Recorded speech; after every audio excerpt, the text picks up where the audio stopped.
सभी भावी अध्यापकों को मेरा प्रणाम। आजकल अध्यापक बड़े सुस्त हैं, पता नहीं कहाँ रहते हैं, किस बात से दुखी हैं वो पता ही नहीं। कोई बात दिल पे लगी है या कहीं दिल लगा बैठे हैं।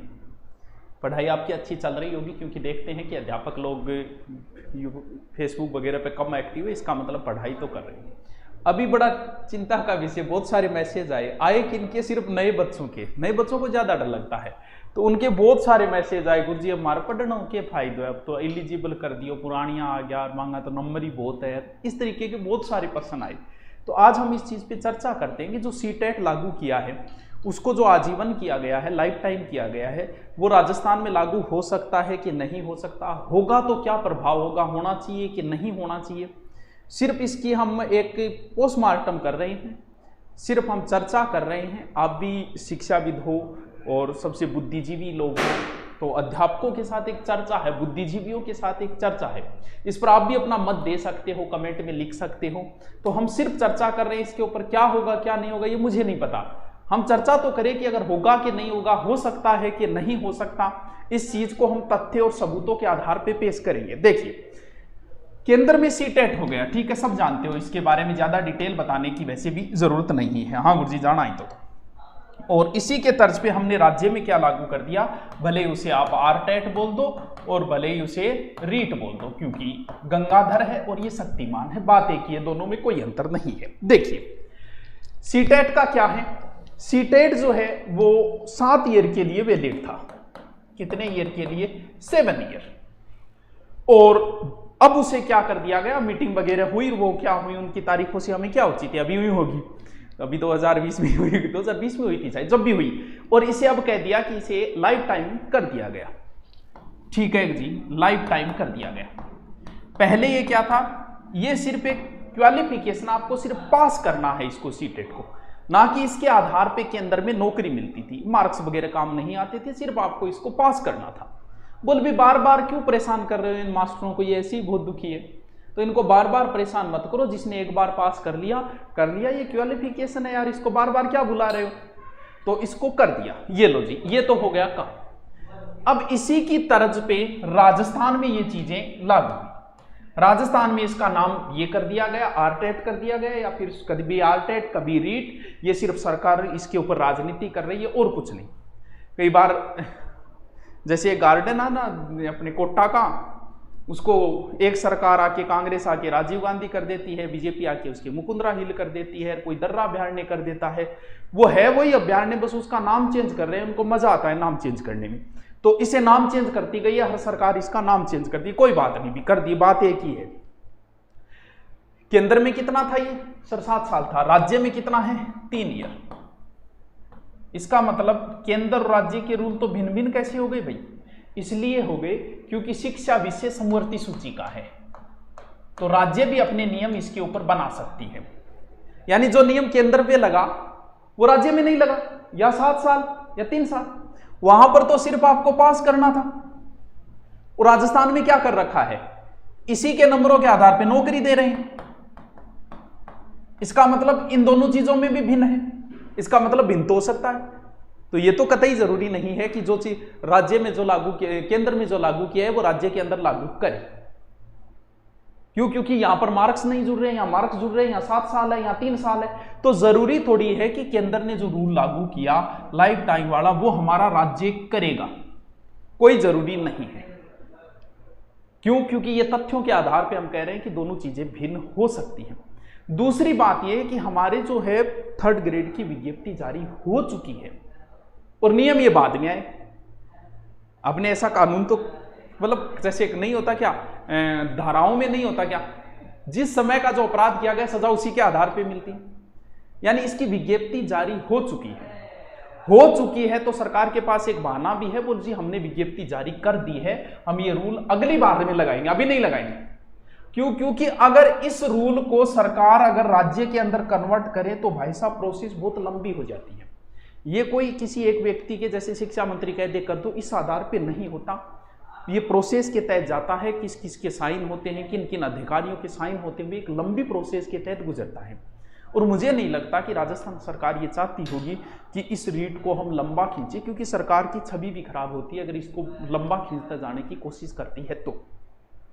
तो इन आधार पे तो हम मानते हैं कि सरकार का, मुझे नहीं लगता कि इसका कोई मूड बनाएगी कि हम इस नियम को यहां लगाएं, क्योंकि विज्ञप्ति भी जारी हो चुकी है, नियम भिन्न भिन्न भी हो सकते हैं। अब मान लो कि राज्य भी इस पर प्लान बना ले कि नहीं भी हम भी इसको लाइफ टाइम करेंगे, तो फिर क्या होगा? तो फिर क्या होगा, देखिए, अगर लाइफ टाइम कर दिया तो पहली बात तो कि भर्ती लंबी जाएगी। अगर लाइफ टाइम करती है तो इसके मूड में नहीं है, सरकार नहीं होगी कि इसको लंबा खींचा जाए, इसलिए हो सकता है कि पुराने नियमों के ऊपर ये कर दे। अगर लाइफ टाइम करती है तो फिर इसे पेपर 2 करने पड़ेंगे, 2 पेपर करने पड़ेंगे, तो फिर भर्ती लंबी चली गई। क्यों? क्योंकि इसे, अब आपको मैं खुद बताता हूं, जैसे 2011 में मैंने भी किया था, उस समय आरटेट था और बहुत इजी पेपर आया था उस समय, मेरे भी शायद 80-82% थे उसमें, पहला ही पेपर था मेरा वो 8 का। हमारे साथी भी बहुत सारों के था जिनके 80-85 नंबर थे। क्या आज नया पहली बार तैयारी करने वाला बंदा बेचारा इतना लंबे खींच सकता है क्या? बड़ा मुश्किल काम होता है नए बंदे के लिए। अब बात यह हो कि वो नौकरी, सच ये है कि बेरोजगारी किसने बढ़ा रखी है? पहले से लगे हुए लोग जो नौकरी लगे हुए हैं वो दोबारा फॉर्म भरते। सेकेंड हेड की अभी भर्ती आई, एक बंदे का सिलेक्शन हो गया, उसकी ड्यूटी आ गई दूसरी जगह, मान लो 12 महीने के अंदर दूसरी सेकंड ग्रेड आ गई, वो फिर टांग अड़ाएगा। आदमी अपनी बेरोजगारी के दिन भूल जाता है, जब तक नहीं लगता तब तक बोलता है कि अगर मेरी पाकिस्तान, अफगानिस्तान, कराची, लाहौर में भी ड्यूटी लग गई तो नौकरी कर लेंगे, बस सरकार नौकरी देते हमें। लगने के बाद सेकंड ग्रेड वालों को मैंने थर्ड ग्रेड का देते हुए देखा है, बस बोल घरे आ जाओ, का नज़दीक आ जाओ। उसे नहीं पता कि तुम लग गए हो, नौकरी करनी है, कहीं करो, तुम किसी एक व्यक्ति के आगे नहीं आ रहे। कम से कम 10 लोगों के भरण पोषण करता है एक मास्टर आदमी, एक नौकरी लगने वाला 10 लोगों को डायरेक्ट अनडायरेक्ट, उन 10 लोगों का तुम आजीविका छीन रहे हो, उन 10 लोगों के नुकसान कर रहे हो तुम। अब क्या होता है, अब कुछ से अभी देखा, कुछ कह रहे हैं कि बोल सर फिर ऐसा कर दिया जाए कि जो उसके आधार पे मान लो जो लग गई उनको फिर उनके लिए नियम बना दो कि उनको, चलो मान लिया कि थर्ड ग्रेड कोई लग गया, वो 2011 वाली सिक्के जिसके 85% थे वो लग गया और उसके लिए ये नियम आपने बना दिया, कोई बात नहीं, मान लो बन गया ऐसा नियम। तो 2011 में किसी के 85 थे, बाद में और भी भर्तियां आई, एसआई की आई, पटवार की आई, पुलिस की, वो उनमें सेलेक्ट हो गया, उसके लिए क्या नियम होगा? उसके लिए तो तुम कोई नियम नहीं कर सकते, वो भी यहां आएगा। वरना फिर क्या है, क्योंकि अगर उसी के आधार पे नौकरी दे दी गई उन नंबरों के आधार पे, तो नए बच्चों के लिए बहुत बड़ा नुकसान होगा। तो फिर 2 पेपर करने पड़ेंगे। क्यों? क्योंकि 2 पेपर के अलावा कोई ऑप्शन ही नहीं बचा है। इसलिए सरकार ये भी नहीं चाहेगी कि अब हम इसको 2 पेपर करें। इसलिए मुझे, जहां तक मेरा अनुमान ये है कि अभी इस वाली भर्ती में मुश्किल है कि ये रूल लगे। कौन सा रूल? ये जो आजीवन वाला, हो सकता है नेक्स्ट भर्ती के अंदर कर दे। अभी सरकार की मुझे नहीं लगता कोई मंशा है कि इसको किया जाए। क्यों? क्योंकि दोनों चीजें भिन्न हो सकती हैं और विज्ञप्ति भी अपनी जारी है। अब बात ये आती है कि पेपर कब होगा, क्या होगा। मान लो कि सरकार आज ही ठान ले और हनुमान जी की तरह दृढ़ निश्चय कर ले कि रातों रात ही मैं संजीवनी बूटी लाऊंगा। सरकार दृढ़ निश्चय कर ले कि मुझसे जितना जल्दी होगा मैं पेपर करवाऊंगा, तो भी देखो कितना वक्त लगेगा। आज निर्णय कर ले तो पहले तो ईडब्ल्यूएस मामले के तहत दोबारा फार्म भरवाई जाएंगे और कम से कम 1 महीना फार्म के लिए देना ही पड़ेगा। हर फॉर्म में अगर दोबारा हो तो 1 महीना दिया ही जाता है, लगभग 1 महीना तो सीधा सीधा हो गया। इतने में वो सेकेंड ईयर वाले आ गए, बोल भाई मैं थारो क्या गलत करे, मानने भी तो शामिल करो, आगे तो भर्ती करो कब आओ। उनको शामिल करते ही एग्जाम का एक रूल होता है कि एग्जाम तारीख जो है वो कम से कम 40 दिन पहले बतानी पड़ती है। ये लगभग की 40-45 दिन, 1.5 महीने पहले बताओ। तो ऐसे करें तो 3 महीने तो सीधे सीधे ही हो गए। क्या चल रहा है, जून जुलाई अगस्त, यानी 3 महीने तो सीधे सीधे मिल गए। फिर आगे क्या? इसका मतलब सितंबर में चांसेस हो सकते हैं।